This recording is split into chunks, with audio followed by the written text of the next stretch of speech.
کسی موڑ پہ یہ رک کے کہیں، یہ جو رات ہے میرے چاروں سو، مگر اس کی کوئی سحر نہیں، نہ ہی چھاؤ ہے نہ تم کوئی، میں نے چھان دیکھا شجر شجر، میرے چراہ گر، میرے درد کی تجھے کیا خبر۔ عمر سے اس کی ملاقات پہلا پیپر آف ہونے کے بعد کیفیٹیریا میں ہوئی تھی۔ اسے دیکھتے ہی وہ خود پر سے ضبط کھونے لگی، مگر بھرائی آواز میں انتہائی شکوہ کر دیا۔ خود برے ہو تم عمر، اتنا نہیں ہو سکا مجھے فون کر دیتے۔ وہ اتنا شکستہ اور کمزور لگ رہا تھا کہ وہ اس سے لڑ بھی نہیں پائی۔ میری تو خود کچھ سمجھ میں نہیں آیا زوئی، یک لگ تھی زندگی نے تپتی سلگتی دھوپ میں لا کھڑا کیا۔ اس کی آنکھوں میں ضبط کی سرخیاں اترنے لگی تو زوہی بھی رو دی۔ انکل کی دیکھ کر مجھے اتنا صدمہ ہوا ہے، اور تمہارا تو ان سے رشتہ ہی اور تھا۔ جو تقدیر میں لکھا ہے وہ تو حوصلہ سے ہی برداشت کرنا پڑتا ہے زوہی۔ شاید اس نے زوہی سے زیادہ اپنا حوصلہ بڑھایا تھا۔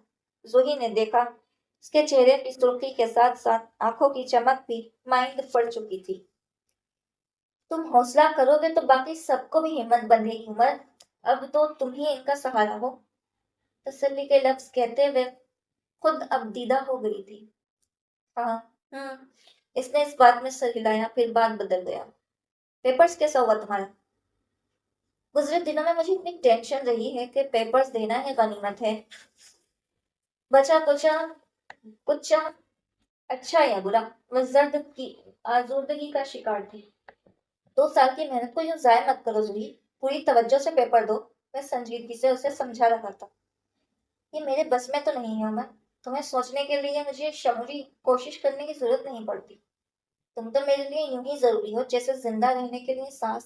میں بے اختیار بولی تو وہ اسے فل فور ٹوک گیا۔ کوئی کسی کے لیے اتنا ضروری نہیں ہوتا زوہی، کم از کم اتنا تو زندگی نے مجھے پچھلے کچھ دنوں میں اچھی طرح سمجھا۔ مشینوں میں جکڑے اپنے باپ کو دیکھ کر میں نے بھی یہی سوچا تھا کہ اگر میں انہیں کچھ ہو گیا تو میں مر جاؤں گا۔ یہ ہے تو میری سانسیں چل رہی ہیں، مگر دیکھ لو میں زندہ ہوں، سانس لے رہا ہوں، صحیح سلامت ہوں۔ اس کا لہجہ اس قدر تلخ تھا کہ وہ شدید رہ گئی، اس قدر مایوس اور شکستہ دل ہو چکا تھا وہ جیسے اپنی زندگی ہار چکا ہو۔ عمر اتنے کمزور مت پڑو، تم تو پہلے مرحلے پہ ہی سرنڈر کر رہے ہو۔ لوگ تو جانے کیسی کیسی مصیبتیں کاٹ کر بھی حوصلہ نہیں ہارتے۔ اس کی آنکھوں میں اترنے والی سرخی زوہی کا دل چیر رہی تھی۔ کتنا مجبور اور بے بس پاتے ہیں آپ خود کو جب آپ کے پیارے کسی شدید دکھ میں مبتلا ہوں اور آپ ان کا ذرہ برابر دکھ بھی خود میں نہ سمو سکیں۔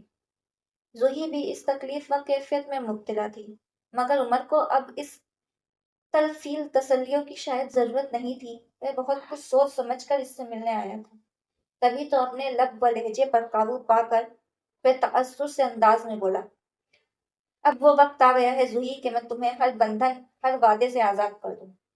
زندگی بہت مشکل ہو چلی ہے زوہی، اور میں تمہیں کانٹوں پر نہیں گھسیٹ سکتا۔ میری طرف سے تم بالکل آزاد ہو۔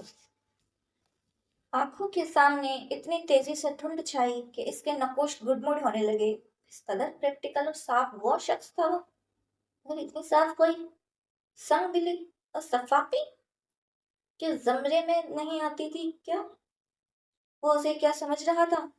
آسائش کی بھوکی، دولت کو دین ایمان سمجھنے والی؟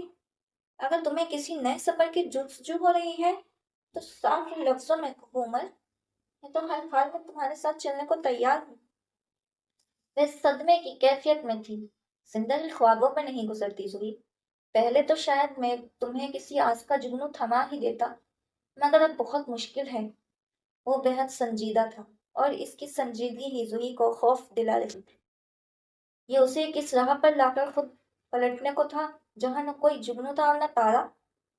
تم میرے ساتھ ایسا نہیں کر سکتے عمر، وہ بے یقین تھی۔ یہ میں نہیں، تقدیر کر رہی ہے زوئی، وہ گہری سانس لے کر بولا تھا۔ جانے کتنے دنوں سے وہ یہ سب سوچتا رہا تھا، اس لیے اب نارمل تھا، جبکہ زوئی کے لیے تو ہر لفظ پگھلتا ہوا سیسا تھا، کھولتا ہوا لاوا تھا۔ زندگی اب پھولوں کی سیج نہیں رہی زوئی۔ ابو کے بعد میں نے وہ سب ذمہ داریاں بھی اپنے شانوں پر محسوس کی ہیں جن کا کبھی ان کی زندگی میں مجھے احساس تک نہیں ہوا۔ سب سے بڑی ذمہ داری ہے اپنی فیملی کو مالی سپورٹ کرنا، اور میں تو اس پوزیشن میں بھی نہیں ہوں کہ 2 ٹائم کے کھانے کا ہی بندوبست کر سکوں۔ اس لیے میں نے جذبات کو ایک طرف رکھتے ہوئے سوچا ہے، اس جذباتیت سے میرا مسائل کا حل نہیں نکل سکتا، بلکہ مجھے تو میرا ضمیر ملامت کر رہا ہے۔ مجھے تو مجھے تم کو اس راہ پر لانا ہی نہیں چاہیے تھا، جہاں صرف سنگ بخشتے ہیں، وہماں کے سائے اور کڑی دھوپ ہے۔ میرا سفر بہت لمبا اور کڑا ہے، میں تمہیں ساتھ لے کر نہیں چل سکتا زوئی، کیونکہ اس سفر میں بہت ابلا پائی ہے اور میں تم پر آج بھی نہیں آنے دینا چاہتا۔ میں بہت ناپ توڑ کر بول رہا تھا، اور زوہی بالکل ساخت بیٹھی تھی۔ یوں لگ رہا تھا جیسے ہونٹ وزنی رولر سے کچلتا ہوا گزر گیا ہو اور زہر اور 1000 ٹکڑوں میں تبدیل ہو گئی ہو۔ یہ کیا کر رہا تھا وہ؟ اسے روحانی کا وزن دے رہا تھا یا موت کا پروانہ سنا رہا تھا؟ اس کی سانسیں آسان کر رہا تھا یا ہر رگ میں زہر اتار رہا تھا؟ میں چیخنا چاہتی تھی، چلانا چاہتی تھی، اسے بتانا چاہتی تھی کہ اس کے الفاظ کس قدر تکلیف دہ ہیں، مگر حلق میں اگتے کانٹے اس کی گویا سلیپ کر گئے تھے۔ میں نے اس مسئلے پر بہت سوچنے کے بعد غور جاندارانہ فیصلہ کیا ہے زوئی، تمہارا اور میرا ساتھ بس یہیں تک تھا۔ بکواس بند کرو عمر، یہ اخلاقی کسی ٹرانس سے آزاد ہو کر پھٹ پڑی۔ اس کی آنکھوں کے زیریں کنارے سرخ ہو رہے تھے اور رنگت تمتما رہی تھی۔ میں نے کسی نفع نقصان کو سوچ کر اس راہ پر قدم نہیں رکھا تھا، اور نہ ہی ہمارے ماہرین کو بزنس پارٹنرز سمجھا تھا، جس میں دوسروں کا نقصان خیال کے بغیر جب جی چاہا پارٹنرشپ ختم کر لی۔ اور اپنے متعلق تم شاید مجھ سے بہت کچھ سوچ لیا ہے، اور میرے متعلق کیا سوچا ہے تم نے؟ میں تم جیسے پتھر دل کہاں سے لاؤں؟ اس کی آنکھیں پھر سے ابل پڑی تھی۔ خود کو میری جگہ رکھ کر سوچو گی تو سب آسان ہونے لگے گا، وہ بہت ضبط سے بولا۔ زوئی کو یوں تڑپتے دیکھنا گویا زندگی ایک بہت بڑا امتحان تھا۔ اس کی اولین محبت، جسے دیکھ کر ہی کبھی عمر کاظمی نے سوچا تھا کہ ہنسی اور مسکراہٹ کا مجسم نام ہے زوہی میر، اور اب وہی زوہی میر اس کے سامنے بیٹھی رو رہی ہے، بے دردی سے آنسو بہا رہی ہے، اور وہ دیکھنے پر مجبور تھا۔ وہ خود بھی تو اس ٹوٹ پھوٹ کے عمل سے گزر رہا تھا، مگر جانتا تھا کہ اس فیصلے میں ان دونوں کی بہتری ہے۔ جب تک وہ اس کے نام پر منسلوک تھی، وہ پوری توجہ سے اسے مسائل کو حل نہیں کر سکتا تھا۔ اس کی ذمہ داری تو اب بہت شدت سے محسوس ہونے لگی تھی، مگر اس سے الگ ہو کر ہی وہ زندگی کی دیر غور حالات کا مقابلہ کر سکتا تھا۔ وہ اسے چاہتی ہے، میں اسے معلوم تھا، اور وہ اسے اس چاہنے کی سزا نہیں دینا چاہتا تھا۔ عمر پلیز، اگر یہ مذاق ہے تو ختم کرو۔ میں اب بھی بے یقین تھی، تب عمر نے دل پر جبر کرتے ہوئے اس کی آنکھوں میں آنکھیں ڈال کر سختی سے کہا، میں ایک ایک لفظ توڑ کر بول رہا ہوں زوہی میر، میری طرف سے تم ہر وعدے سے آزاد ہو۔ اس کے دل کو کوئی جیسے آرے سے چیرنے لگا، مگر وہ اس کی حالت دیکھنے کے باوجود اسی سنگ دلی سے کہتا رہا، عمر ایسا مت کہو۔ وہ اسے ٹوک گئی، مگر اس کی آنسو بھی اسے روک نہیں پائے۔ میرے دل پر کوئی بوجھ نہیں ہے، اس فیصلے کے بعد میں بہت ریلیکس فیل کر رہا ہوں۔ اب میں ہر وعدے، ہر قسم سے آزاد ہو کر اپنی فیملی کو سپورٹ کر سکتا ہوں، چاہے اس کے لیے مجھے 8 سال لگ جائے، مگر میں تمہیں اپنے نام پر نہیں اتنا عرصہ بٹانے کی سنگ دلی نہیں بدل سکتا۔ میں تمہارے نام پر ساری عمر بیٹھ سکتی ہوں عمر۔